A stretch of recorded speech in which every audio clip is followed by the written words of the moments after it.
Bible in a Year Live Chronological Project, Week 11, Day 4, Good News Translation. Appoint judges and other officials in every town that the Lord your God gives you. These men are to judge the people impartially. They are not to be unjust or show partiality in their judgments, and they are not to accept bribes, for gifts blind the eyes even of wise and honest men, and cause them to give wrong decisions. Always be fair and just, so that you will occupy the land that the Lord your God is giving you, and so that you will continue to live there. When you make an altar for the Lord your God, do not put beside it a wooden symbol of the goddess Asherah, and do not set up any stone pillar for idol worship. The Lord hates them. Do not sacrifice to the Lord your God cattle or sheep that have any defects. The Lord hates this. Suppose you hear that in one of your towns some men or women have sinned against the Lord and broken his covenant by worshiping and serving other gods, or the sun, or the moon, or the stars, contrary to the Lord's command. If you hear such a report, then investigate it thoroughly. If it is true that this evil thing has happened in Israel, then take them outside the town and stone them to death.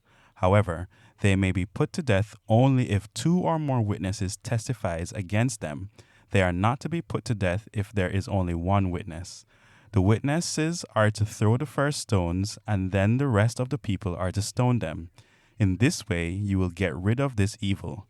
It may be that some cases will be too difficult for the local judges to decide, such as certain cases of property rights or of bodily injury, or those cases that involved a distinction between murder and manslaughter. When this happens, go to the one place of worship chosen by the Lord your God, and present your case to the Levitical priests and to the judge who is in office at that time, and let them decide the case. They will give their decision, and you are to do exactly as they tell you. Accept their verdict and follow their instructions in every detail. Anyone who dares to disobey either the judge or the priest on duty is to be put to death. In this way, you will remove this evil from Israel. Then everyone will hear of it and be afraid, and no one else will dare to act in such a way. Instructions concerning a king. After you have taken possession of the land that the Lord your God is going to give you and have settled there, then you will decide you need a king like all the nations around you. Be sure that the man you choose to be king is the one whom the Lord has chosen. He must be one of your own people. Do not make a foreigner your king. The king is not to have a large number of horses for his army, and he is not to send people to Egypt to buy horses, because the Lord has said that his people are never to return there. The king is not to have many wives, because this would make him turn away from the Lord, and he is not to make himself rich with silver or gold. When he becomes king, he is to have a copy of the book of God's laws and teachings made from the original copy, kept by the Levitical priest. He is to keep this book near him and read from it all his life, so that he will learn to honor the Lord and to obey faithfully everything that is commanded in it. This will keep him from thinking that he is better than other Israelites, and from disobeying the Lord's commands in any way. Then he will reign for many years, and his descendants will rule Israel for many generations. The share of the priests. The priestly tribe of Levi is not to receive any share of land in Israel. Instead, they are to live on the offerings and other sacrifices given to the Lord. They are to own no land as the other tribes do. Their share is the privilege of being the Lord's priests, as the Lord has promised. Whenever cattle or sheep are sacrificed, the priests are to be given the shoulder, the jaw, and the stomach. They are to receive the first share of the grain, wine, olive oil, and wool. The Lord chose from all your tribes the tribe of Levi to serve him as priests forever. Any Levite who wants to may come from any town in Israel to the one place of worship and may serve there as a priest of the Lord his God, like the other Levites who are serving there. He is to receive the same amount of food as the other priest, and he may keep whatever his family sends him. Warning against pagan practices.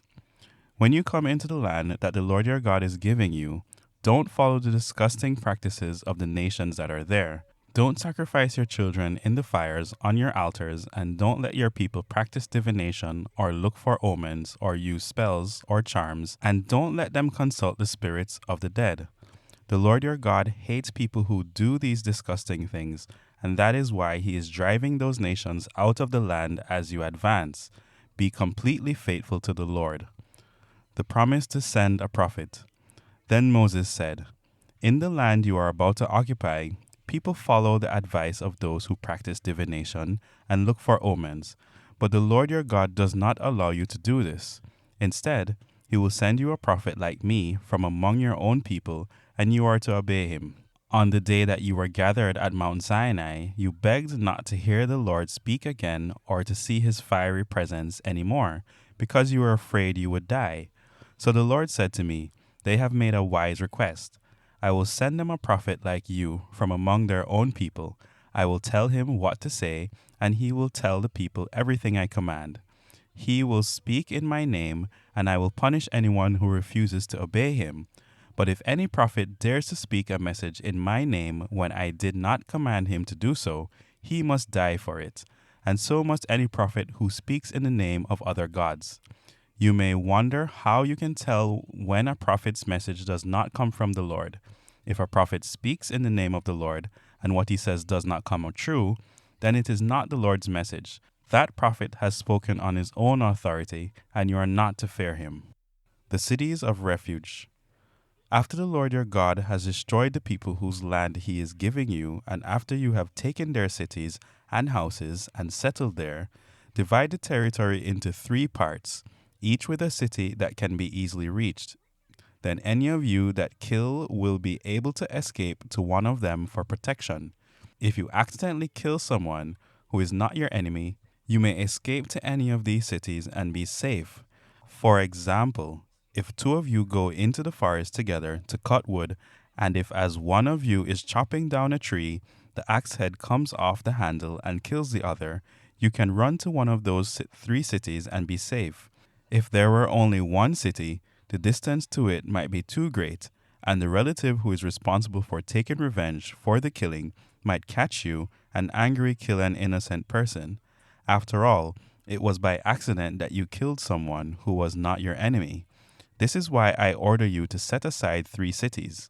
When the Lord your God enlarges your territory, as he told your ancestors he would, and gives you all the land he has promised, then you are to select 3 more cities. He will give you this land if you do everything that I command you today, and if you love the Lord your God and live according to his teachings. Do this so that innocent people will not die, so that you will not be guilty of putting them to death in the land that the Lord is giving you. But suppose you deliberately murder your enemy in cold blood and then escape to one of those cities for protection. In that case, the leaders of your own town are to send for you and hand you over to the relative responsible for taking revenge for the murder, so that you may be put to death. No mercy will be shown to you. Israel must rid itself of murderers, so that all will go well. Ancient property lines. Do not move your neighbor's property line, established long ago in the land that the Lord your God is giving you. Concerning witnesses. 1 witness is not enough to convict someone of a crime. At least 2 witnesses are necessary to prove that someone is guilty.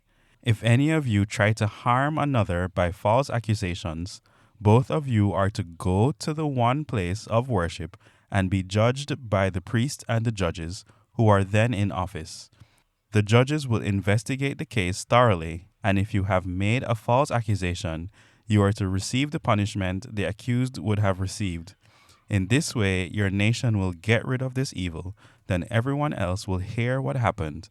They will be afraid, and no one will ever again do such an evil thing.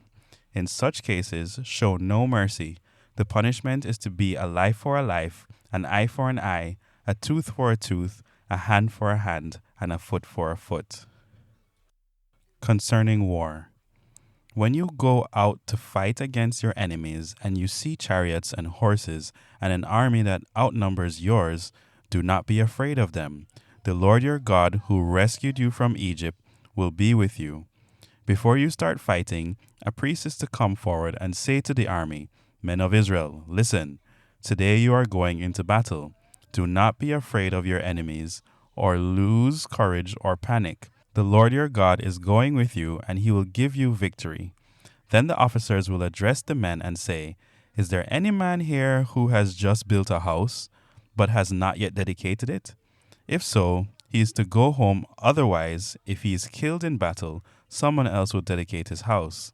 Is there any man here who has just planted a vineyard, but has not yet had the chance to harvest its grapes? If so, he is to go home. Otherwise, if he is killed in battle, someone else will enjoy the wine. Is there anyone here who is engaged to be married? If so, he is to go home. Otherwise, if he is killed in battle, someone else will marry the woman he is engaged to. The officers will also say to the men, Is there any man here who has lost his nerve and is afraid? If so, he is to go home. Otherwise, he will destroy the morale of the others.